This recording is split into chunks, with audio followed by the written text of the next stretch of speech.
Kalau suami istri sudah meninggal, apakah almarhum di alam sana masih ingat anak istrinya? Apakah yang dilakukan anak istrinya di dunia itu dia masih bisa menerima informasi, hanya tidak bisa melakukan apa-apa? Manusia hidup di 5 alam. Yang pertama alam roh. Belum ada kuku, belum ada bulu, belum ada tulang, belum ada sumsum, belum ada yang zahir. Namanya alam roh. Setelah dari alam roh pindah ke alam rahim. 40 hari dalam bentuk sperma, 40 hari dalam bentuk darah, 40 hari dalam bentuk daging, daging berubah menjadi tulang, tulang dibalut daging lalu menjadi makhluk yang sempurna. 9 bulan 10 hari. Setelah itu masuk ke alam dunia.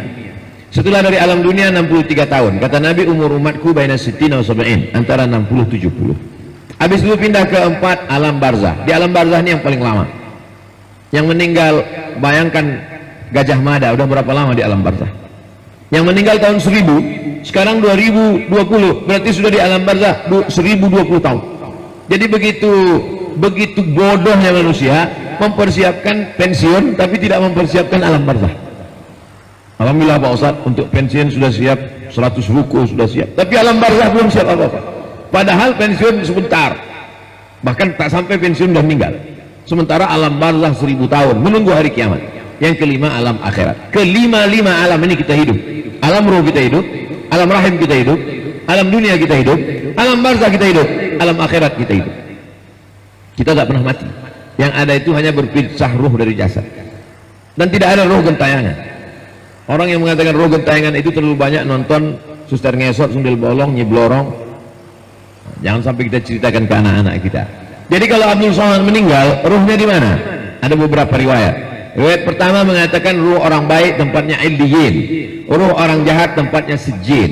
Pendapat kedua mengatakan ruh itu tempatnya di alam kubur. Ruh yang ketiga mengatakan pendapat Imam Malik, al-arwahu mursalah, ruh itu dilepaskan Allah Subhanahu wa taala. 3 pendapat ini tidak kontradiktif. 3 pendapat ini bisa dikombinasikan. Kuasa Allah Subhanahu wa taala. Ada kalanya Allah melepaskan ruh itu sesuai dengan izin ketentuan Allah. Ada kalanya Allah mengembalikan ruh itu ke alam kubur untuk merasakan azab kubur atau nikmat kubur. Ada kalanya ruh itu ditempatkan Allah kalau dia baik Illiyin, kalau dia tak baik di Sijjin. Mudah-mudahan ruh kita berada di Illiyin dan dia bisa melihat amal anaknya, keluarganya, saudaranya sesuai dengan kuasa yang diberikan Allah Subhanahu wa taala. Sebagaimana kita hidup bisa melihat, mereka pun bisa melihat. Bedanya bisa mereka melihat kita, kita tak bisa melihat mereka, tapi ada di antara kita yang bisa melihat. Mana contohnya? Nabi Muhammad SAW ketika Isra Mi'raj, dia berjumpa dengan Adam, dia berjumpa dengan Nuh, dia berjumpa dengan Idris, dia berjumpa dengan Ibrahim, dia berjumpa dengan Musa. Padahal nabi-nabi itu sudah meninggal dunia. Itu menunjukkan bahwa ada di antara manusia yang bisa melihat, di antaranya Nabi Muhammad SAW. Pertanyaan terakhir, Pak Ustadz, UAS itu sudah Ustadz Abdul Somad yang sering saya tonton hanya lewat YouTube. Salam sesama anak Riau dari Duri di Riau. Pertanyaan saya keluar dari topik. Saya hanya ingin bertanya tentang hadis membunuh cicak. Kesannya Islam mewariskan dendam dan Islam adalah agama yang penuh kasih.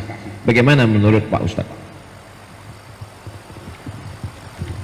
Hadis membunuh cicak itu hadisnya sahih, bahwa dosa cicak karena dia tidak ikut memadamkan api ketika Nabi Ibrahim dibakar.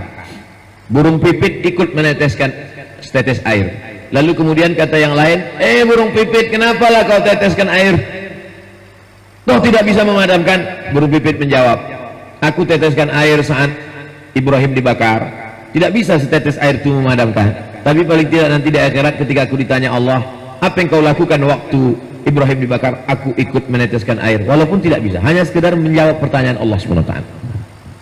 Lalu kemudian cicak bukannya ikut memadamkan, malah menghembus api. Maka cicak itu pertanyaan tadi seolah-olah dendam. Yang salah itu kan kakek neneknya cicak dulu. Cicak yang sekarang kan nggak berdosa. Kata cicak sekarang, apa salah dan dosaku? Kenapa aku ikut? Sebetulnya hikmah di balik itu adalah jangan sampai kita mewariskan suatu perbuatan jelek sehingga anak cucu kita ikut melakukan.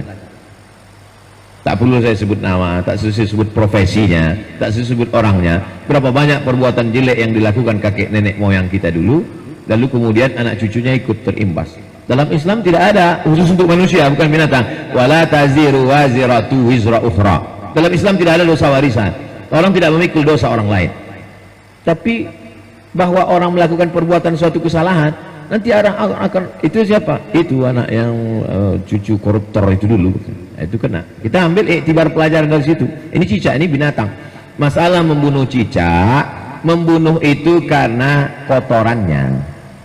Kotoran cicak itu, cicak kalau sudah, mungkin bapak ibu di komplek ini tidak tahu betul tentang cicak ini karena rumahnya mewah-mewah sampai cicak tak berani masuk. Tapi bagi orang yang tahu rumahnya pernah dimasuki cicak, cicak itu kotor sekali. Masuk dia berapa banyak. Ustaz Somad, apa hukum minum air cicak? Apa maksudnya air cicak? Masuk dia buat susu kaleng. Setelah selesai susu kaleng diminum, masih sayang juga kalengnya mau dibuat apa gitu, lalu rupanya cicak sudah mati. Bangkai cicak ada 3 ekor dalam. Cicak ini jahat sekali ke makanan sekali. Tapi dalam Islam tetap membunuh tidak boleh menyiksa. Idza qataltum fa ahsinul qitlah. Kalau kau membunuh, bunuh sekali bunuh. Jadi kalau ada cicak nampak sekali bunuh mati. Begitu juga dengan lalat.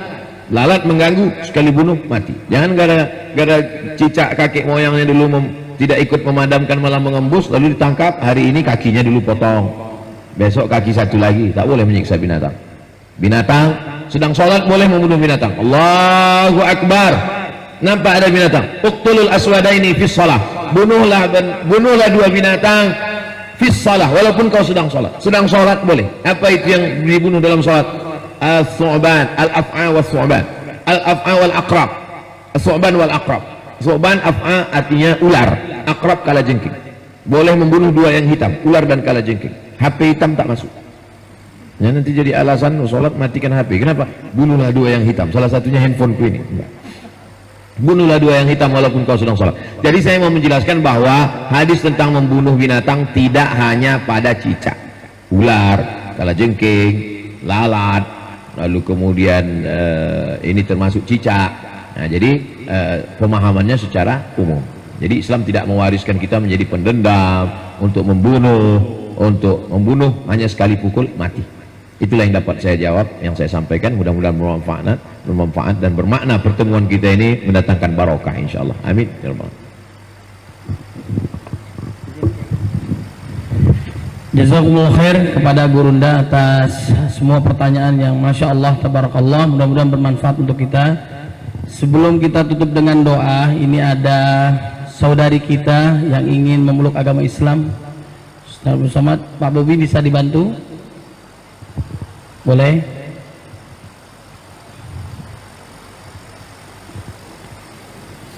Mohon kepada Gurunda untuk membimbing proses syahadatain pada saudari kita yang ingin masuk Islam. Ini bukti bahwa Islam rahmat untuk semua. Alhamdulillah, dan juga mudah-mudahan mendapatkan keberkahan kita seluruh yang hadir di sini.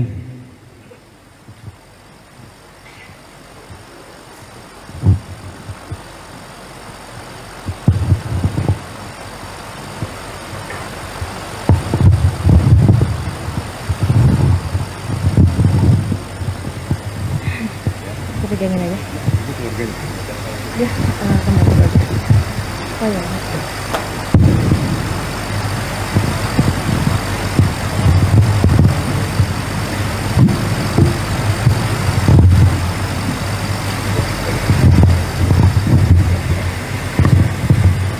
Bismillahirrahmanirrahim. Assalamualaikum warahmatullahi wabarakatuh.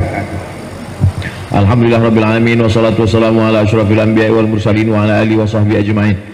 Ini bukanlah syahadat yang pertama. Syahadat pertama saudariku sudah bersyahadat di alam ruh. Ketika itu ruh belum berjumpa dengan jasad. Wa idz akhadha rabbuka min bani adama min zuhurihim dzurriyyatahum wa asyhadahum ala anfusihim. Ketika itu Allah bertanya kepada seluruh ruh. Allah bertanya, alastu bi rabbikum, bukankah aku ini Tuhan kamu? Waktu itu semua ruh berserentak menjawab, bala syahidna, kami bersaksi engkaulah Tuhan kami, la ilaha illallah. Lalu kemudian setelah itu ruh masuk ke dalam jasad. Ada yang masuk ke dalam jasad, emaknya beriman, ada emaknya tak beriman. Lalu kemudian ini semuanya menjadi ujian. Kebetulan saya masuk ke dalam ruh, masuk ke dalam jasad ibu saya, orang Sumatera, beriman, saya menjadi muslim. ada saudaraku yang masuk ke dalam perempuan yang tidak beriman, lalu dia non muslim, dan kemudian dia dengan akalnya mencari, kemudian dia menemukan, maka mereka diberikan keutamaan luar biasa. Catatan amal mereka bersih suci-sucinya, mereka adalah orang-orang yang diampuni Allah dosanya, catatan amalnya dimulai sejak hari ini.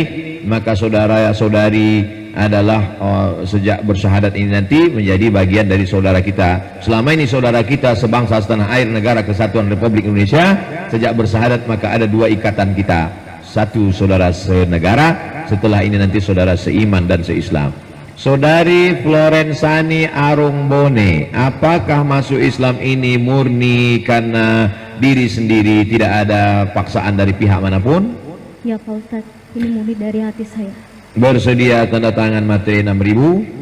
Sangat bersedia. Ini sebagai aturan negara saja. Sebetulnya andai ada orang bersyahadat cukup, tapi kalau dia bersyahadat sendiri nanti menjadi masalah penyelenggaraan jenazah. Bagaimana, siapa yang memandikan, mengkafankan, dikubumikan, dimakamkan, disolatkan, dimakamkan. Dengan ini nanti kita semua menjadi saksi. Pembimbingnya, salah satu dari saudari kita ada pembimbingnya, supaya tidak hanya sekedar syahadat, habis syahadat selesai, tapi dibawa ke mu'alaf center, supaya diperhatikan sholatnya, puasanya. Setelah dia bersyahadat wajib sholat, wajib berpuasa, menunaikan zakat. Mudah-mudahan diberikan Allah rezeki bisa berhaji ke Baitullah. Ikuti saya. Asyhadu Asyhadu an an la ilaha la ilaha illallah. illallah. Aku bersaksi Aku bersaksi bahwa bahwa tiada Tuhan tiada Tuhan selain Allah. selain Allah. Wa asyhadu Wa asyhadu anna anna Muhammadan Muhammadan Rasulullah. Rasulullah. Aku bersaksi Aku bersaksi bahwa bahwa Nabi Muhammad Nabi Muhammad utusan Allah. utusan Allah. Kita ulang sekali lagi. Asyhadu Asyhadu an an la ilaha la ilaha illallah. illallah. Aku bersaksi Aku bersaksi bahwa bahwa tiada Tuhan tiada Tuhan selain Allah. selain Allah. Wa asyhadu Wa asyhadu anna anna Muhammadan Muhammadan Rasulullah. Rasulullah. Aku bersaksi Aku bersaksi bahwa bahwa Nabi Muhammad Nabi Muhammad utusan Allah. utusan Allah. Allahu Akbar. Allahu Akbar. Allahu Akbar. Maka sejak hari ini saudari kami Florensani Arungbone menjadi salah satu saudara kita seiman dan seislam. La yu'minu ahadukum, kamu tak beriman hatta yuhibba li akhihi ma yuhibbu li nafsihi, sampai kau sayang kepada saudaramu seperti sayang pada diri sendiri. Tidak hanya bersyahadat. Setelah ini kita tanya ibu-ibu bil khusus, ibu-ibu tanya apa keperluannya, bagaimana sholatnya, bagaimana mukenanya, bagaimana hafalan-hafalan surat-surat pendeknya, menjadi bimbingan kita semua. Ajak berkomunitas, ada kajian-kajian, ikuti sertakan. Mudah-mudahan kita semuanya diberkahi Allah Subhanahu wa taala. Ala haziniyah wa kulli niyatin salihah. Al-Fatihah.